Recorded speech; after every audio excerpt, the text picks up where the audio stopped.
Hey everybody, this is Kevin, and it's been a long time since I made a video on this channel, and I've just been, during this entire time period, I've been watching, just like the rest of you, watching what's going on in the world and seeing what's happening, and obviously things have happened at a slower pace than a lot of us thought it would happen, really, but here we are in the year 2024.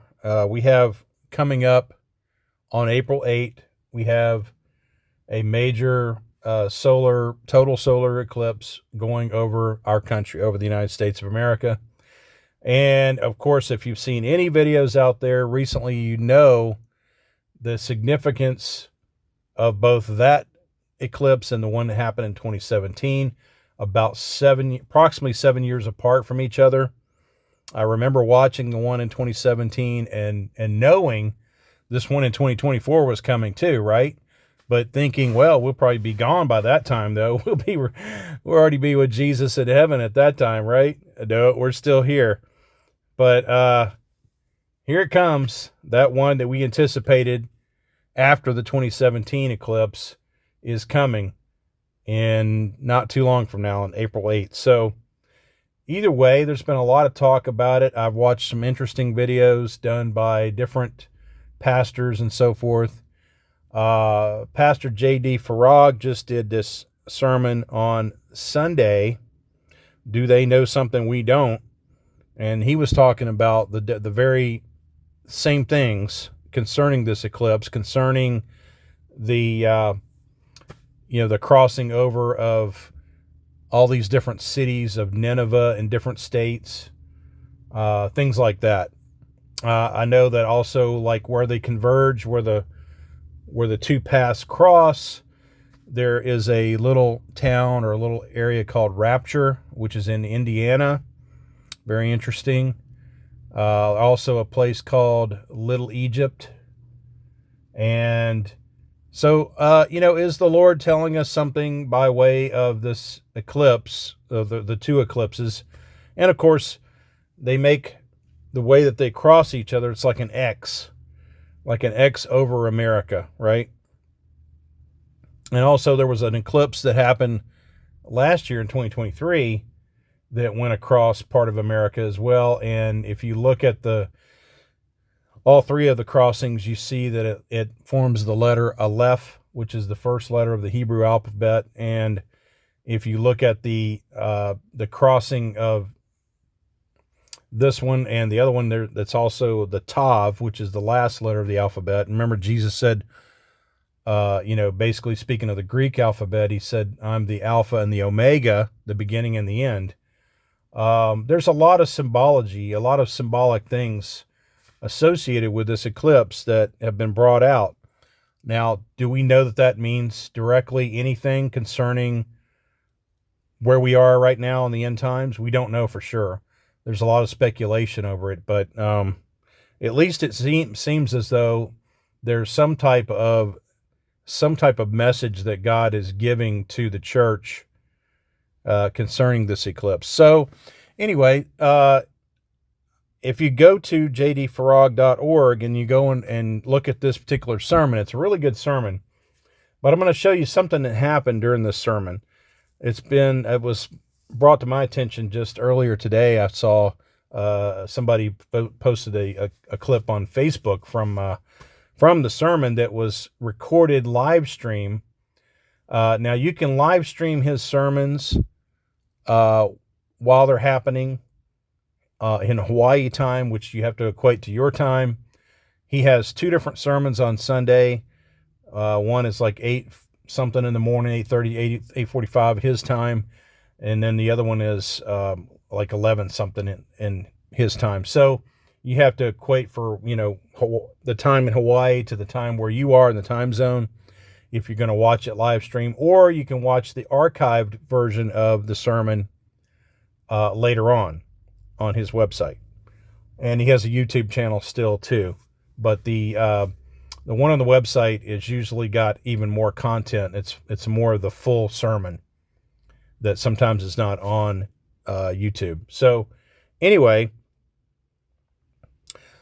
what happened was towards the end of the sermon, he was talking about the fact that, you know, what he was talking about, do you believe, are you going to, you know, share the gospel based on your belief in a pre-tribulation rapture of the church? In other words, a rapture before the tribulation period. And as he was saying that about the rapture, all of a sudden this woman starts screaming out.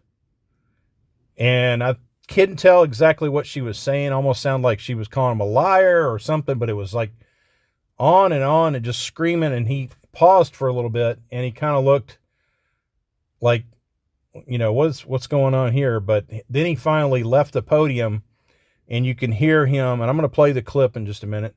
You can hear him in the background basically doing an exorcism, because this was a demonic manifestation that happened in his church. This woman was demon possessed, and this was caught on camera, or on basically you hear the audio. The camera doesn't swing around to show what's happening. The camera still is looking at the podium, and they finally go to like a, just kind of a, just like a poster view or something like that, you know, because it was streaming. And they end up, you know, clipping this out. This part gets clipped out of the sermon on the archive. I'm going to show you there as well when that happens. Okay, but it certainly was something that was troubling. It was certainly an attack against JD Farag and his church. And but I think he handled it from what I can tell.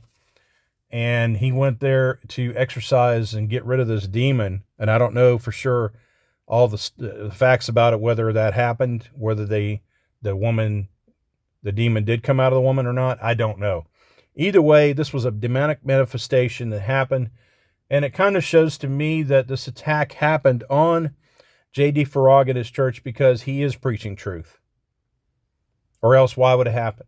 You don't see this happening in these fake false churches out there that are preaching prosperity gospel and all this other nonsense, and like the Joel Osteens and so forth that, you know, are just basically saying, not talking about sin, not talking about getting saved, and not preaching the gospel. You don't see any of that happening like this. You don't see demonic manifestations going on to interrupt the preaching of the gospel in any church other than one that's preaching truth. And I know that I've heard from a pastor I used to have a long time ago that he had this kind of similar thing happen to him as well during a church service. And, you know, it's very apparent that as we get closer to the time of the 70th week of Daniel, that demonic activity is increasing in this world. It's increasing, and you can see it throughout the world. You can see what's going on. But also the fact that people are capturing, even on video, they're capturing things that you can't explain any other way except that it's a demonic manifestation. Things are being caught on video and camera today because of the overwhelming amount of cameras that people have. They actually are catching it on their surveillance video cameras and so forth. So anyway, let me get back to this. So I'm going to show you next. I'm going to show you next the part of the sermon that's archived and show you how he transitions, how they transition back into him after this is over. I'm going to show you that first, and then I'm going to show you the part where that was live streamed, where the demonic manifestation happened. Okay, so let's take a look at that, and then we'll come back and we'll finish this up. Casters. Serious question.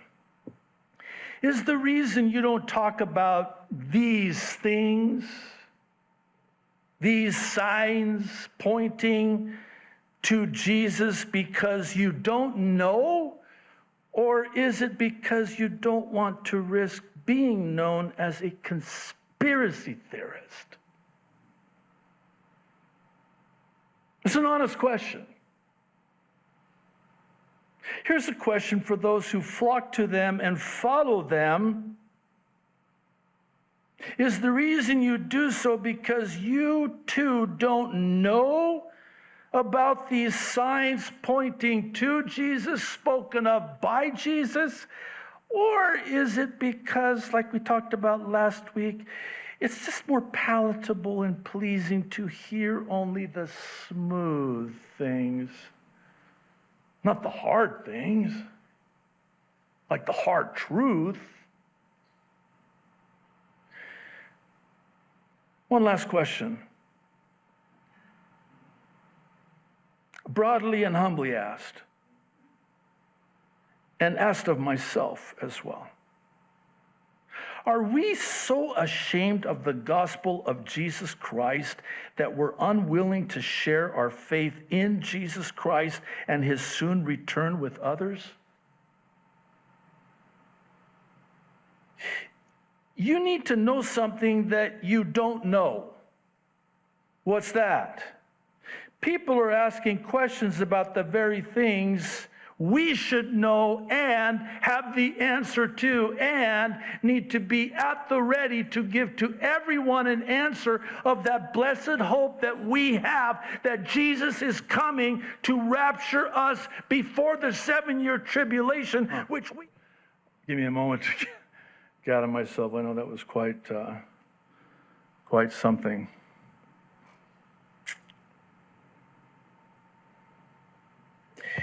I'm just going to bring it to an end, and my apologies for the length and the disruption. The only answer is Jesus.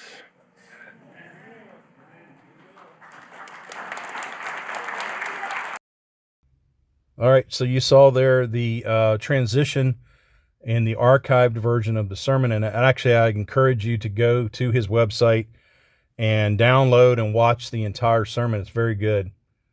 It's very well worth watching. Robert Breaker had a pretty good video recently too concerning the eclipse, because people wanted to know what he thought about it, and he did a really good job too. And Steve Cicciolanti of Discover Ministries also has made videos concerning the eclipse that are very interesting. So anyway, next I'm going to show you the actual video it's actually on YouTube out there, but that's the part that got recorded live streamed, okay, which didn't get edited out because that was live streamed and somebody recorded it. So I'm going to show you that next, and then I'll be back. To Jesus because you don't know, or is it because you don't want to risk being known as a conspiracy theorist? It's an honest question. Here's a question for those who flock to them and follow them. Is the reason you do so because you too don't know about these signs pointing to Jesus, spoken of by Jesus?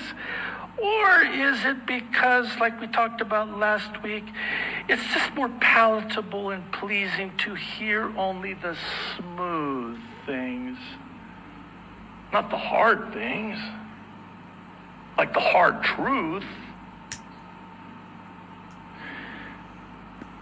One last question. Broadly and humbly asked, and asked of myself as well.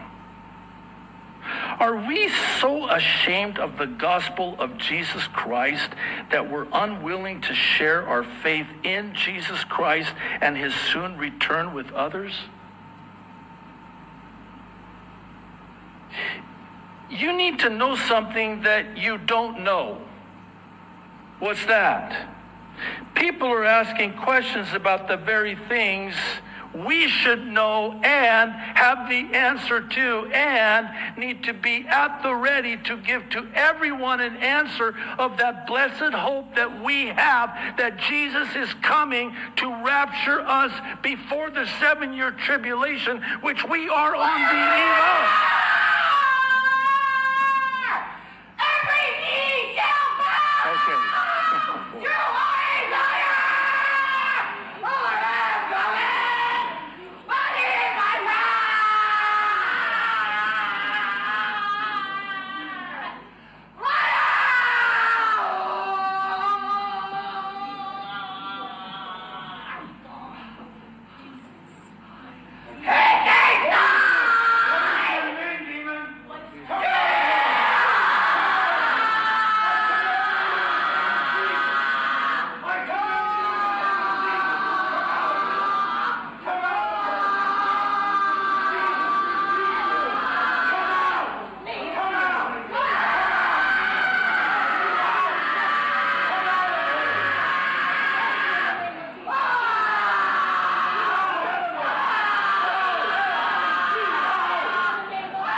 Okay, so you heard it. Very, very chilling. Very chilling. Very scary. I'm sure for those that were in the congregation at the time of JD Farag's church, I'm sure they were all pretty frightened by this demonic presence that manifests itself that way to try to come against JD Farag and his preaching. But I know there's others out there that are going to say, "Oh no, that wasn't what it was." People like from Pete from the Bruce Peters channel and stuff like that. They're going to come against JD Farag continually, because they're preterists and they don't believe in a pre-trib rapture. They don't believe in a rapture at all. They really don't believe in Bible prophecy at all. So I know there's going to be attacks from them. I don't care. To me, I don't think this would happen to a church that's not preaching truth. I don't think it would happen. Now, I'm not saying it has to happen all the time to churches that are preaching truth about the end times. No. But what I'm saying is that I think this manifestation was done to interrupt his preaching on purpose. And as I've said before, the amount of demonic activity in this world is increasing as we get closer to that time. It's going to be hell on earth during the 70th week of Daniel, because there's going to be a full attack of Satan and his demonic host on this earth during that time. But it's starting to ramp up. Anyway, just wanted to let you know about this, guys. Just continue to look up, continue to be ready, continue to preach the gospel to those that haven't heard it. I know that many people have hardened their hearts in this time, and they don't want to believe it at all. They just can't believe it. They're focused on themselves and their family and just trying to get by. But they don't really care about spiritual things. But we still need to tell people about Jesus. That's the main thing. And tell them about how to get saved. And as we get close to this time of what we call Resurrection Sunday, remembering back to the time when Jesus rose from the dead after he had been crucified and was buried for 3 days and 3 nights, it's even more so clear. And just after that, this April 8th eclipse, it's very clear that we need to stay focused on what's going on and to be letting other people know how to get saved. We're ready. Those of us who are saved, we know we're ready. But there's plenty of people out there that are not saved, and they're not ready. And they're going to be caught up in this 70th week of Daniel, which is going to be hell on earth. And so with that, I'm just going to say God bless you all, and let's see what happens. Let's watch and see what happens from this point on. This 2024 year seems to be a year of a lot of chaos and calamity, I think, coming. Well, we'll see what happens. With that, I'm going to say bye for now.